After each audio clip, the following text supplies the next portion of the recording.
अब इन तमाम नेताओं का चरित्र देख लीजिए।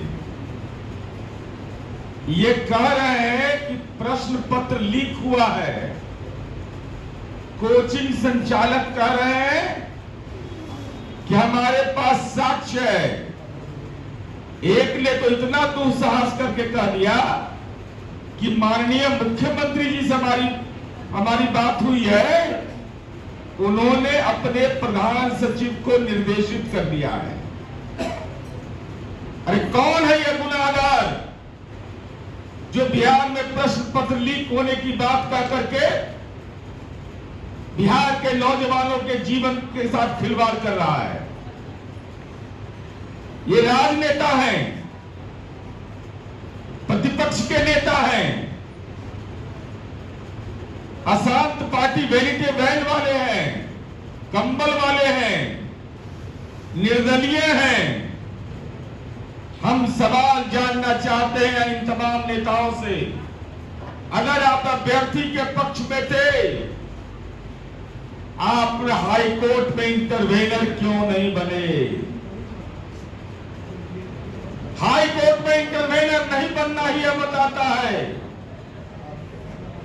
कि इस साजिश में ये सारे लोग शामिल थे। बिहार पब्लिक सर्विस कमीशन ने मेरी जानकारी के हिसाब से कुछ कोचिंग संचालकों को लीगल नोटिस भेजा। मुझे लगता है कि अब तक उन्होंने कोई भी रिप्लाई नहीं दिया। तो सच को आज किस बात का था? अगर आपके पास एविडेंस था, ब्रह्मांड खोल के ला रहे थे आप, तो आप हाई कोर्ट में इंटरवेनर क्यों नहीं बने और उन बच्चों की जिंदगी को बर्बाद करने की कोशिश किया? वो बेगुनाह बच्चे, उनका क्या दोष है? वो निरपराध। जब माननीय उच्च न्यायालय में याचिका दाखिल थी, उस समय आंदोलन के लिए, जुलूस के लिए प्रेरित कर रहे थे, तो गुनाहगार तो आप माने जाइएगा। मुकदमे हुए उन बच्चों पर। कौन होगा उस मां बाप ने श्रम कर करके उन बच्चों को पढ़ने के लिए भेजा, और ये तमाम ये लोग अपने बहकावे में लाकर, जब माननीय उच्च न्यायालय के मामला न्यायिक क्षेत्र में था, सब जुडिस था, तो उन बच्चों को भड़काया क्यों आपने? और पूरे तौर पर मैं बता रहा हूं, पूरा घटनाक्रम इसका देख लीजिए जो मनीष जी ने आपको बताया। पहले फॉर्म के बारे में होता है प्रचार शुरू कि बहुत सारे छात्र छूट गए हैं। जब परीक्षा आयोजित होने के पहले नॉर्मलाइजेशन की बात होती है, 20-25 दिन यह बात चलता है, फिर मार्केट से यह बात खत्म हो जाता है, फिर जो ही परीक्षा आयोजित होती है फिर शुरू कर देता है, 2-3 दिन के बाद परीक्षा को रद्द करो। ये पूरे तौर पर एक खतरनाक साजिश थी बिहार के अंदर। माननीय उच्च न्यायालय ने टिप्पणी किया, मैं उस पर कोई टिप्पणी नहीं करना चाहता, लेकिन आईना दिखाया इन निर्लज्ज लोगों को। जो निर्लज्ज लोग हैं, कहा है माननीय उच्च न्यायालय ने कोचिंग सेंटर और शिक्षा माफिया पर संदेह व्यक्त किया है। कहा है ये लोग मांग किया था कि सीबीआई जांच हो या किसी अन्य एजेंसी से। इन्होंने कहा कि कोर्ट ने इस संदर्भ में ठोस प्रमाण न होने के कारण इसको अस्वीकार किया। यह कहा माननीय उच्च न्यायालय ने, कार्यकारी न्यायाधीश, मुख्य कार्यकारी न्यायाधीश और एक अन्य न्यायाधीश के डबल बेंच का फैसला है। कहा कि कोचिंग सेंटर वरदान है कि अभिशाप? वरदान है कि अभिशाप है? जजमेंट में उन्होंने ये रिमार्क दिया, ऑब्जर्वेशन, और कहा कि शिक्षा का व्यवसायीकरण और नैतिकता की कमी। ये माननीय उच्च न्यायालय बोल रहा है कि कोचिंग सेंटर वाला ही पराकाशन जो है उसके बारे में, जो कह रहे थे बच्चों को भड़का रहे थे, और कहा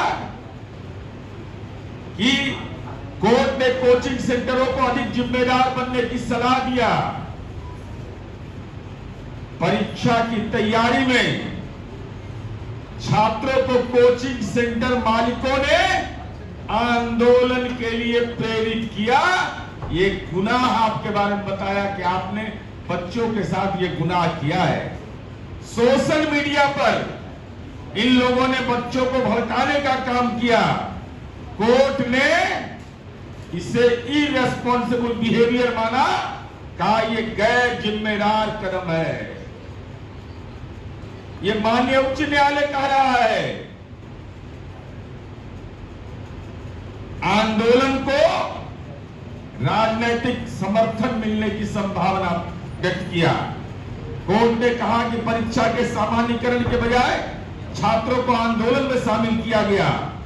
कोचिंग सेंटरों ने अधिक लाभ कमाने की मंशा से रुपया कमाने के लिए इस आंदोलन का समर्थन किया और वह मीडिया में प्रमाण भी आ गया था, सोशल मीडिया में, कि एक तरफ बच्चों को आंदोलन करने के लिए प्रेरित किया जा रहा था, दूसरी तरफ जनरल स्टडीज के नाम पर मेंस की तैयारी के लिए आर्थिक दुकान भी खोल लिया गया था। आर्थिक दुकान खोल लिया गया था। तो माननीय उच्च न्यायालय ने कहा कि कोचिंग सेंटर ने अधिक लाभ कमाने के उद्देश्य से, और कोर्ट ने सख्त चेतावनी दी है माननीय उच्च न्यायालय ने कि अपने आचरण में कोचिंग सेंटर अधिक जिम्मेदारी बरतें। शिक्षा का व्यवसायीकरण रोकने की जरूरत। 70वीं बीपीएससी पीटी परीक्षा को दोबारा कराने की मांग को अस्वीकार कर दिया।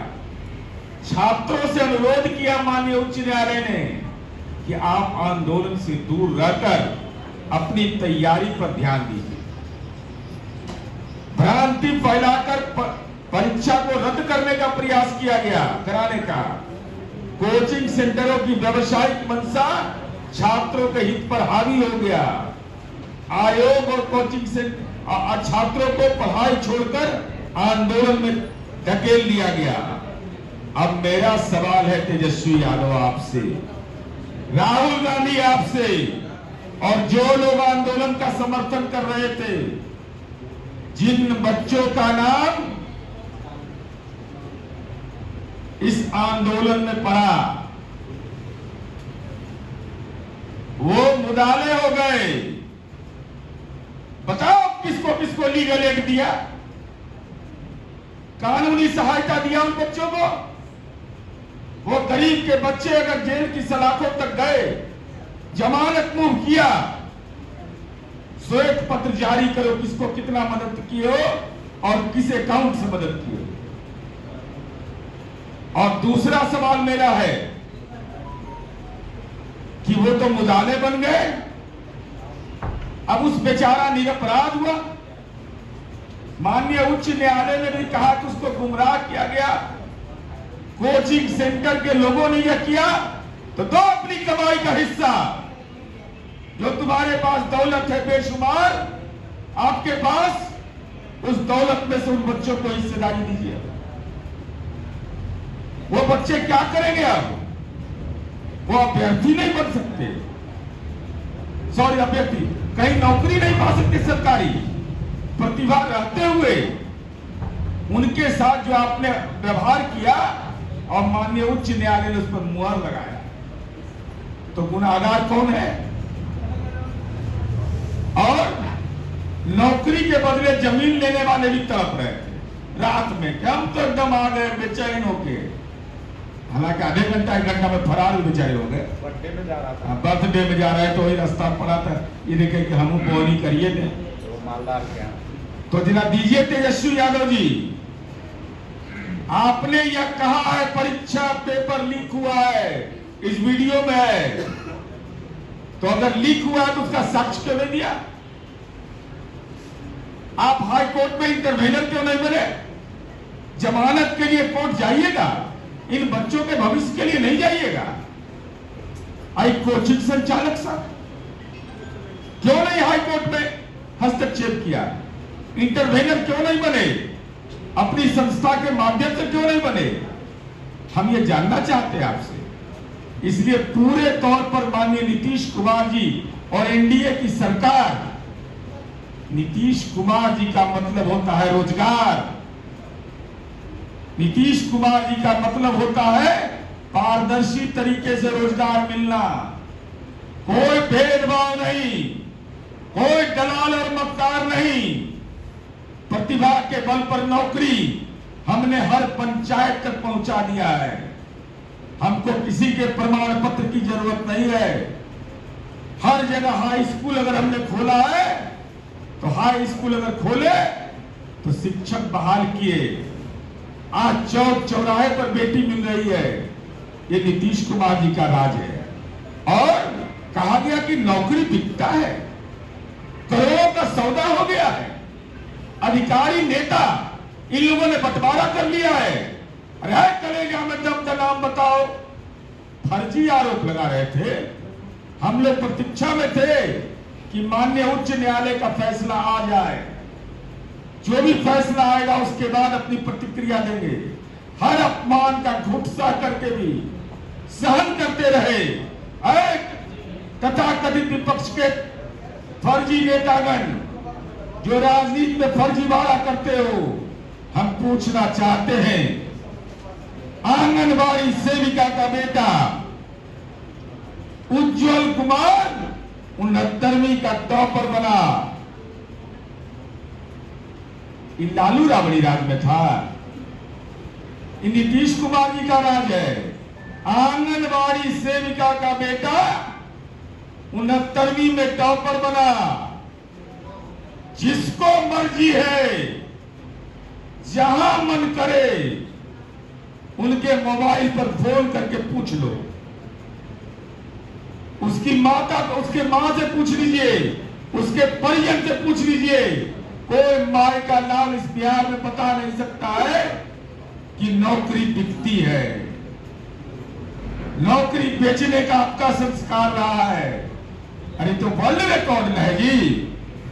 एक परिवार का आदमी विधानमंडल में 15 से 20 की संख्या में नौकरी किया। आई नौकरी देंगे, अपन घर वाला के तो सिरिंज से खींच लिए और दूसरा को दीजिएगा। दूसरा प्रियांगी मेहता यही पटना के है, वो बेटी 78वां में टॉपर बनी। इसके पिता इलेक्ट्रॉनिक रिपेयर की दुकान चलाते थे। तो कैसे कह दिया आपने, कैसे कह दिया कि पद बिक गए, नौकरियां बिक गई?